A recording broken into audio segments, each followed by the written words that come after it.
I spit Patron on this microphone. Watch out, I'm in the zone. Worth for everything I own. Life is March Madness. One mistake, then you go. Yeah, I had a stroke, but your boy still rhyming. And Fresh got locked, but the squad still wildin'. Catch me in any city in the hood, we grinding. The next topic we're going to discuss on Boxing Bros is Errol Spence Jr. and Terrence Crawford.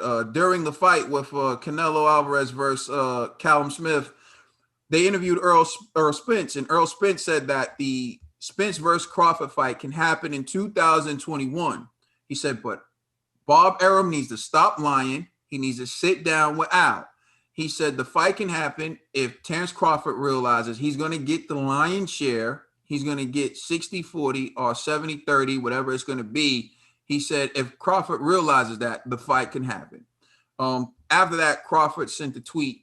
I'll see if I can pull it up while my brothers are going. But basically saying, like, now you see it wasn't my fault, case closed, which I don't know how that closes the case, really. But I'm going to turn this over to Trill Dollar Bill. What's your thoughts on Errol Spence saying on live TV and on a big platform, Canelo Alvarez fight, that the fight with Terrence Crawford could happen as long as he accepts a 60-40, 70-30 split? Spence. First, let's just say, Spence, you said that you wanted Canelo, but all money ain't good money. I know you was looking at that bag. Leave Canelo alone. Okay, leave him alone. Listen, this has been my thing. Nobody can tell you how to feel about you. Okay, that has been my thing. I've been saying that for 2 weeks now. Like, I get it. You think you are the best out there, and I can't tell you how to feel about yourself. I'm just hoping that you just take the right path and leave Canelo alone. You know what I'm saying? Like, hey, listen. One time I was chilling. I'm playing ball, I think it was. I think I was playing ball or something. And I said, I was the sexiest man in the world, right? People lost their mind. People started calling it. Hey, Trill said that he was the sexiest man. I think that you're pretty sexy. And I think John is sexy too. You know what I'm saying? I'm sitting around like, you bunch of pansies? I can't love me. You know what I'm saying? So, Spence, I feel you. If you feel like, you know what I'm saying, that, hey, listen, you're the greatest out there, you can fight a Canelo and all that, you can beat a Canelo, that's good. You feel confident in yourself, and that's awesome. But me, I'm suggesting that you stay away from the powerful pound star in the sport. He's a problem. Now, as far as TC is concerned, TC, we've been saying this. You had the opportunity to do exactly what Earl was doing. You could have fought these other champions and you could have unified these belts, but you wanted to take the easier road to the bag. I'm not mad at you. You know what I'm saying? But Spence, he wanted to unify and take a different road. So now he has more armor and he has more say. You got the Canelo didn't talk about you. Canelo talked about Spence. See, now you got to start looking at fanfare and all of that. He is the guy. He is the guy. If you look at his welterweight record, right? He and what he has accomplished at welterweight, he is the guy right now. He is number one. So he could talk that talk. He could talk that 60-40 talk because he's the man. So I don't disagree with anything that Errol Spence said. You know what I'm saying? I think like when TC was up and he was the man at 140, he was talking about, like, I got more of the belts. I'm not, you know what I'm saying? He was talking like he was the man, but now Earl's the man. It's about accomplishments. That's what we talk about. We're not talking about what you did at 140, what you did at 135. We're talking about 147. What have you accomplished at 147? Who have you beaten at 147? How much metal have you picked up at 147? And Earl's the man. He's a shot caller at 147. TC, I think you're special. But I also think that Errol is special also. And I think that y'all are the two top welterweights. You know what I'm saying? Errol just got more metal. And I'm talking about them belts. Not the guns. I seen you with the guns. You know what I'm saying? That's not the metal I'm talking about. I'm talking about the belts. All right, G. I agree with everything that Trill was saying. The only thing that I do have an issue with what Spence was saying was the 70-30 split. To be honest with you, I'm not in agreement with 70-30. I am in agreement with 60-40. And here's why. Like, I remember AJ offered 60-40. AJ offered Joseph Parker a 70-30 split. And Joseph Parker was just like the champion from New Zealand, bro. Like, you know what I'm saying? When you think about TC, he's always in the conversation at 147. So it's not like he's not like one of the top dogs. You know, like, it's Spence and TC. So because it's always between those two, you got to give it at least 60-40, man. Like, come on, we ain't got to do them dirty like that. You know what I mean? 70-30, to me, when I hear 70-30, I start leaning on, you don't want to fight him, you know? And so if you're serious about the fight, just be like, yo, 60-40, you know? Like, somewhere where it's like, it's reasonable, it's respectable for both sides. Because then at least TC is like, if TC don't take the 40%, then it's kind of like, all right, TC, you don't want that fight. But if a dude's only offering TC 30%, I can understand why TC is like, yo, they don't really want to fight, bro. They only offer me 30%. That is a disrespectful split to me. Because, again, that's what you would give a Joseph Parker like type of champion, not to a dude like a TC, man. So that's the only thing I got issues with. Give it 70-40, and then let's have a fight. 70-30, that's an offer is a slap in the face. 60-40, that's really low ball to me. I think 55-45 is like where they like that where they will agree and where it will happen. But that right there, you should like if somebody said I'm hearing that last night, that I see the response. I understand the response from TC, but like you guys gotta like get in there and start talking about this fight. You can't just hear one side and just shut it out. Like, nah, it's done. It's not happening. It's like, nah, yo, like be honest. Like, you really gonna try to put you really thought that those offers were serious, or you really think I'm gonna take that type of offer to fight you? Like, yo, we're ready to. I'm pound for pound, number one pound for pound, and you just won your up your pound for pound. You're the champions. You have multiple belts in the division, and this is one of the top fights people want to see next year. So they got to really sit down and have a serious talk about it. So honestly, I don't know what's going on with these guys, but I guess when the Canelo name gets people star-studded, like like, yo, I got big business to handle out here. So that's the other leverage. You don't hear nobody saying TC gonna fight Canelo. You hear Spence gonna fight Canelo. So he can use that as leverage as well. But I got Canelo in my pocket. I'm just saying I got Canelo in my pocket. I don't need you. I got Canelo. Don't mean Canelo want him. Yeah, I know, true. But he said I got Canelo's number. Like, he backed Canelo, but he ain't see the deal. You feel me? That's all I'm saying. But I digress after that.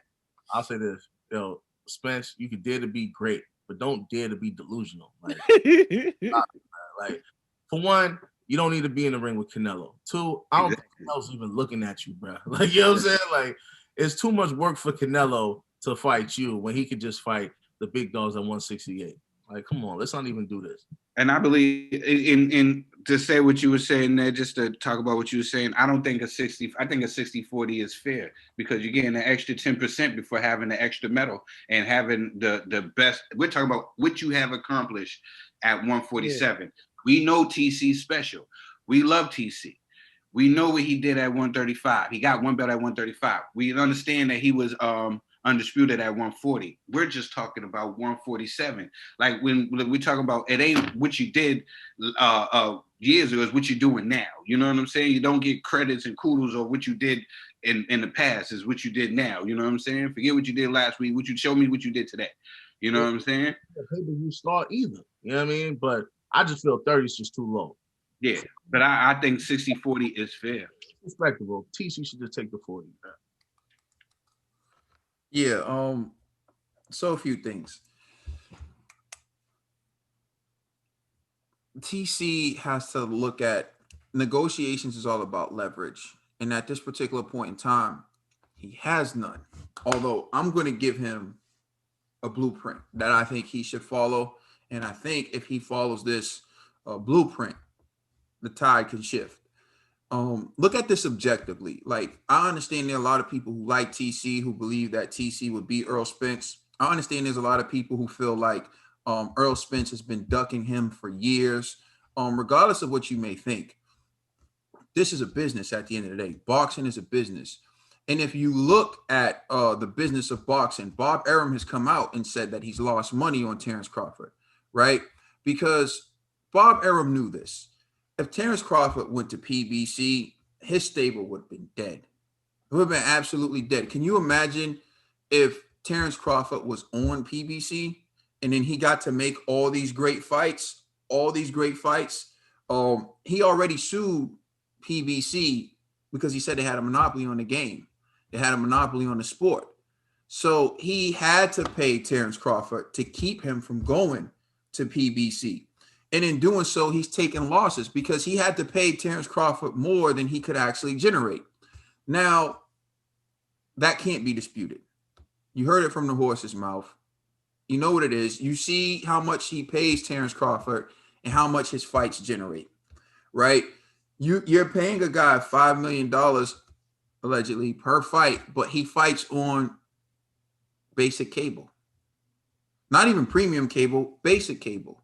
So you're losing money, right? Now, it's not uncommon for a guy to move up in weight and demand the lion's share of the money and to get the lion's share of the money, but that person's usually a mega star. Like Canelo Alvarez. We saw it last night. Canelo Alvarez came out last. He was the challenger, and he came out last. He was the challenger. He got announced last. Callum Smith was the champion. Ring Magazine, #1, everything. Well, where was his ego? Where was his pride? He understood the situation.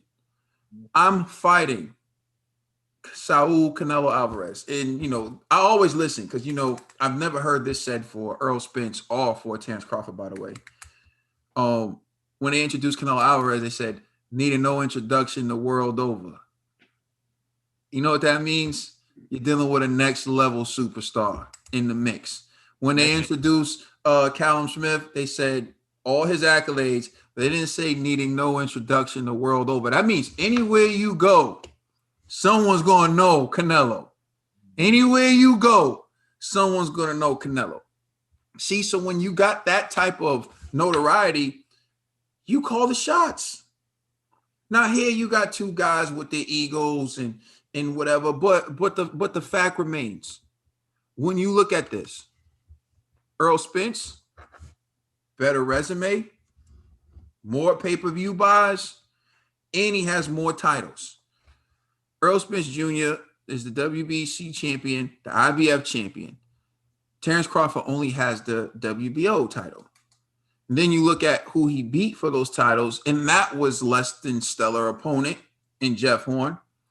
So when you look at that and you factor in those things, Terrence Crawford's not Canelo.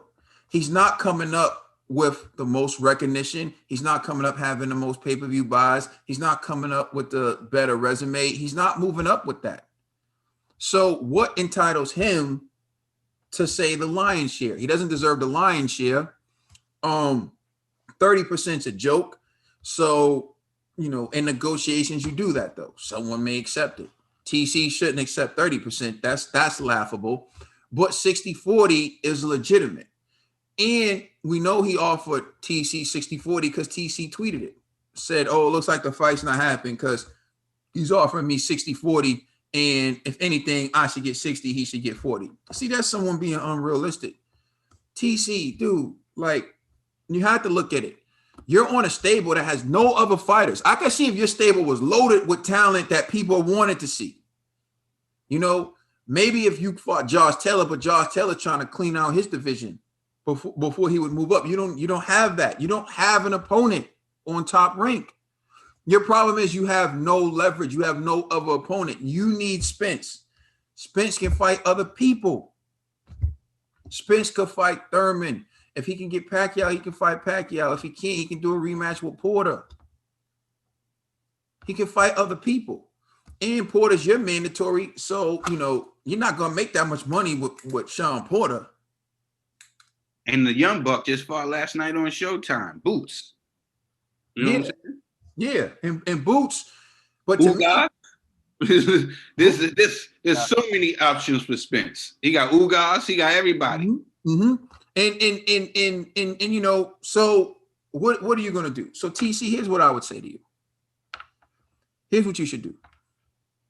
Accept 60-40 with conditions. What you really need, TC, is more fights. You need more fights. And you're with Top Rank, but you're going to be gone in October. So if I was TC, this is what I would do. I would accept 60-40 on a condition that win or lose, I get to fight 2 other PBC fighters of my choice in the top 10. Okay? So I would accept a 60-40 split to fight Errol Spence in the first fight. If I win, rematch 60-40 for me. But I only accept 60-40 split in the first fight on the condition that win or lose, I get 2 more fights with 2 PBC fighters in the top 10. Because what that does is it assures you more fights. So after October, when your contract is up, you have more fights. You can go out on your own because now you're guaranteed 2 fights from PBC. What you need to be focused on is more fights. If you decide to re-up with Bob, you still have more fights. You're focused on the wrong thing. Those fights are going to get you the money. Take the fight on the condition that you get more fights against PBC fighters.